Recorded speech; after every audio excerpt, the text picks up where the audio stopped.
প্রায় 2 দিন পরে আমি আমার ঈদ আয়োজনের ভিডিওটা শেয়ার করছি। মানে ঈদের দিন সকালে আমি কি কি করি। আসলে আমি ঈদের দিন সকালবেলা এত কিছু তৈরি করি না। আমার বাবার বাড়ি যেহেতু অনেক কাছে, 5 মিনিট লাগে আমার বাবার বাড়িতে যেতে, তাই আমি ঈদের দিন সকালবেলা শুধু মাংস আর বিরিয়ানি রান্না করে খেয়েই চলে যাই বাবার বাড়িতে। আর সেখানে গিয়ে সারাদিন থাকি, রাতের খাওয়া দাওয়া করে তারপরে বাড়িতে ফিরি। কিন্তু এবারের ঈদটা একটু অন্যরকম হয়েছে। ঈদের দিন সকালবেলায় বাবার বাড়িতে যাইনি, সকালবেলা বিভিন্ন রকমের আইটেম রান্না করেছি। এখানে দেখতে পেলেন গরুর মাংস।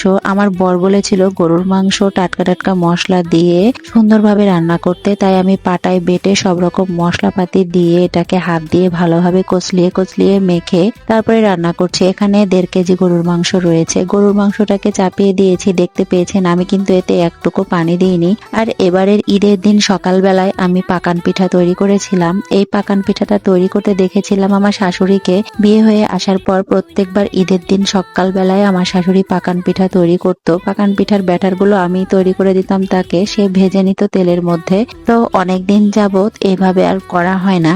তো এবার ভাবলাম পাকান পিঠা ঈদের দিন সকালবেলায় তৈরি করব। এই পিঠাটা আমারও অনেক ভালো লাগে। জায়গা ভেদে এই পিঠাটার নাম বিভিন্ন জায়গায় বিভিন্ন রকম। কেউ বলে তেল পিঠা, কেউ বলে পোয়া পিঠা, আবার কেউ বলে পাকোয়ান পিঠা। আমরা তেল পিঠা পাকোয়ান পিঠা দুটোই বলি। একে একে সবগুলো পাকোয়ান পিঠা আমি ভেজে নিচ্ছি।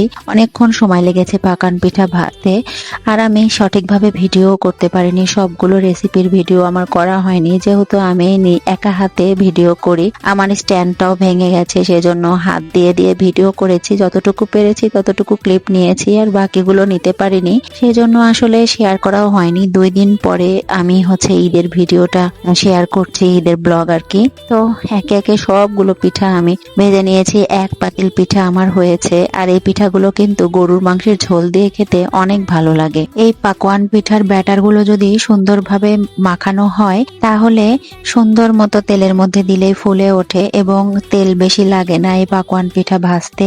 আর যদি ভালোভাবে মাখানো না হয়, কোনো দোষ ত্রুটি পড়ে যায়, তাহলে আর ভালোভাবে ফুলে ওঠে না এবং তেল অনেক বেশি লাগে। তো আলহামদুলিল্লাহ আমার এই পাকোয়ান পিঠাগুলো সুন্দরভাবে ফুলে ফুলে উঠেছে, মানে ফুলকো ফুলকো পাকোয়ান পিঠা হয়েছে আর কি। এই তো দেখতে পাচ্ছেন 1 পাতিল পাকোয়ান পিঠা। আর সবকিছু নিয়ে আমি ঘরে চলে এসেছি। 9 রকমের আইটেম আমি তৈরি করেছি। 2 রকমের লাচ্চা সেমাই, একটা চিকন সেমাই, আর এখানে তৈরি করেছি শাহী টুকরা, গরুর মাংস আর নুডলস তৈরি করে রেখেছি।